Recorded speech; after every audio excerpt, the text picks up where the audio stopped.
Topic है वास्तविक प्रतिबिंब और काल्पनिक प्रतिबिंब। तो दोनों में हमको अंतर को जानना है कि वास्तविक प्रतिबिंब का मतलब क्या होता है। जैसे हम पढ़ के रट तो लेते हैं कि जिसको पर्दा पे प्राप्त किया जा सकता है, ठीक है, और जिसे पर्दा पे प्राप्त नहीं कर सकते हैं उसे क्या कहते हैं, काल्पनिक प्रतिबिंब। और जिसे पर्दा पे प्राप्त किया जा सकता है उसे कहते हैं वास्तविक प्रतिबिंब।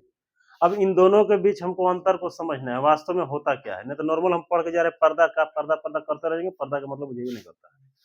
तो वास्तविक प्रतिबिंब का मतलब देखेंगे और कैसा कैसे बनता है, और काल्पनिक, तो दोनों के बारे में हम अभी तुरंत बना के देखेंगे। तो हम जानते हैं कि जो हमारा दर्पण में होता है, तो अवतल दर्पण जो होता है इस प्रकार का होता है, जिसका अंदर वाला सतह धंसा होता है और एक तरफ पेंट होता है। तो जो एक तरफ पेंट है तो दर्पण कहलाता है।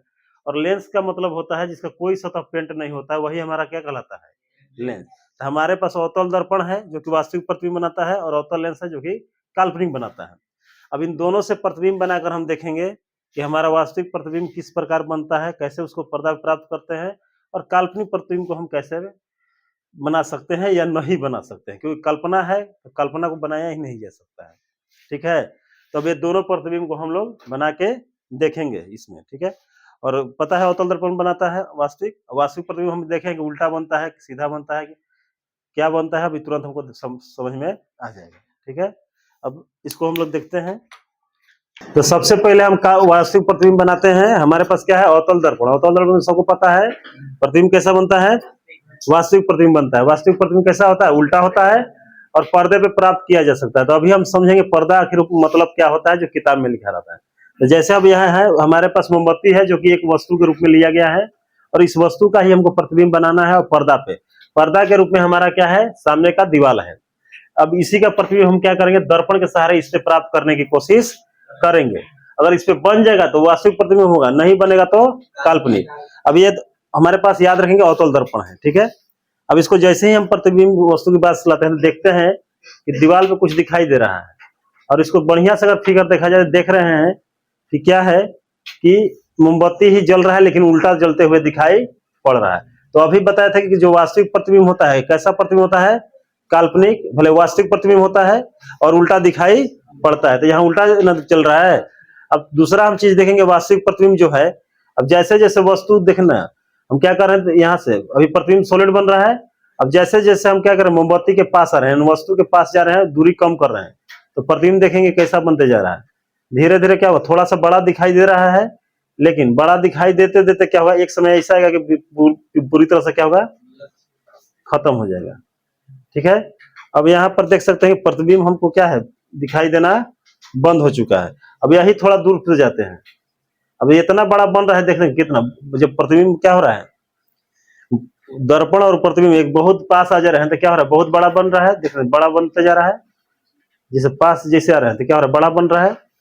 अब जैसे एकदम नजदीक जाएंगे तो इतना बड़ा बना दिखाई नहीं दे रहा है, और एकदम पास आ जाएंगे तो क्या होगा, प्रतिबिंब बनेगा ही नहीं। फिर क्या होगा, फिर से दूर चलते हैं, तो दूर जैसे ही जैसे जा रहे हैं प्रतिबिंब बढ़िया से बनने लगा है, और उल्टा बन रहा है, आराम से जल रहा है। ये क्या है, वास्तविक प्रतिबिंब है, पर्दा पे प्राप्त हम कर सकते हैं। तो वैसे प्रतिबिंब जिसे पर्दा पे प्राप्त कर सकते हैं वास्तविक प्रतिबिंब होता है। और ये जो प्रतिबिंब है मोमबत्ती का जो बन रहा है, यही हमारा क्या है, वास्तविक प्रतिबिंब है। अब थोड़ा दूर जाकर देखते हैं क्या होता है, जैसे जैसे हम दूर जा रहे हैं तो प्रतिबिंब देख सकते हैं आकार में छोटा होते जा रहा है। अब और दूर जाते हैं, देख सकते हैं एकदम छोटा होते जा रहा है। यही जब अनंत पे रहेगा प्रतिबिंब तो क्या होता है, बिंदु आकार का, हम पढ़ेंगे बिंदु आकार का बनता है। और धीरे धीरे जैसे ही दूर जाते हैं एकदम छोटा होते चलते जा रहा है। अब का बाद में इतना छोटा हो जाएगा हमको दिखाई नहीं पड़ेगा।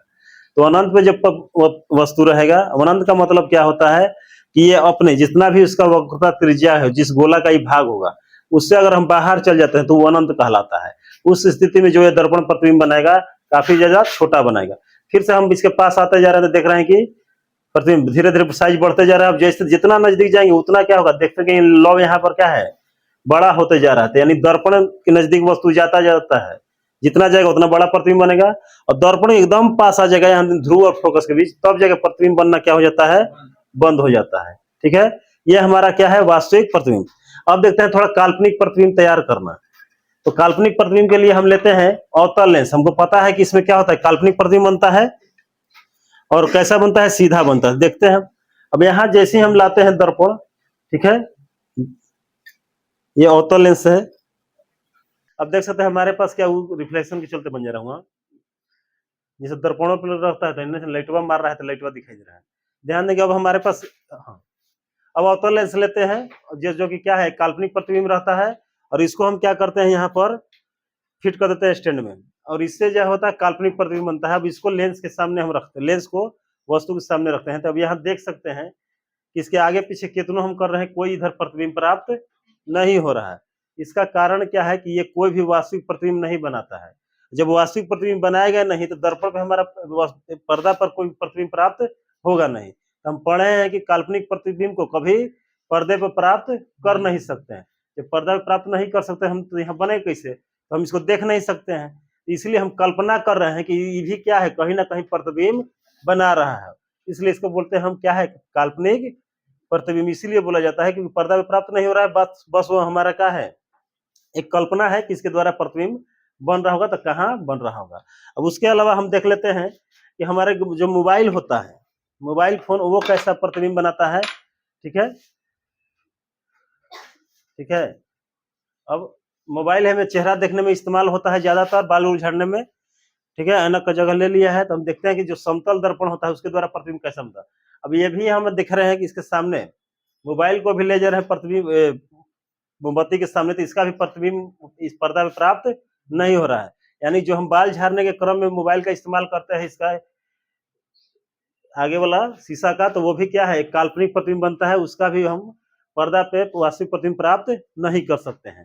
ठीक है, उसके अलावा अब हम यही जाने कि जो वास्तविक प्रतिबिंब का मतलब अब समझे होंगे हम, कि वास्तविक प्रतिबिंब हमारा किताब में लिखा है, पर्दा का मतलब यही है कि उसको हम हूबहू सामने से देख सकते हैं, पर्दा पे उतार सकते हैं। काल्पनिक प्रतिबिंब का मतलब होता है कि जिसको हम पर्दे पर प्राप्त नहीं कर सकते हैं, वो मात्र एक कल्पना मात्र है। और काल्पनिक प्रतिबिंब हमेशा क्या होता है, सीधा होता है, और समतल दर्पण, उत्तल दर्पण, अवतल दर्पण तीनों के द्वारा बनाया जाता है। लेकिन उत्तल दर्पण, समतल दर्पण जो होता है हमेशा काल्पनिक बनाएगा। और समतल दर्पण का खासियत है कि जितना उसका आकार है उतना ही बड़ा काल्पनिक प्रतिबिंब बनाएगा, लेकिन उत्तल दर्पण वस्तु का छोटा प्रतिबिंब बनाता है, और अवतल दर्पण केवल एक कंडीशन में काल्पनिक बनेगा, जब वस्तु ध्रुव और फोकस के बीच रहेगा तब। उसके अलावा अवतल दर्पण हमेशा क्या होगा, बड़ा प्रतिबिंब बनाएगा, चाहे छोटा बनाएगा, लेकिन वास्तविक बनाएगा, और उल्टा। हम देख चुके हैं, तो यही हमारा मेन मुद्दा था कि हम काल्पनिक प्रतिबिंब और वास्तविक प्रतिबिंब में अंतर जान पाए, केवल रटे नहीं। ठीक है, तो इस वीडियो में इतना ही था।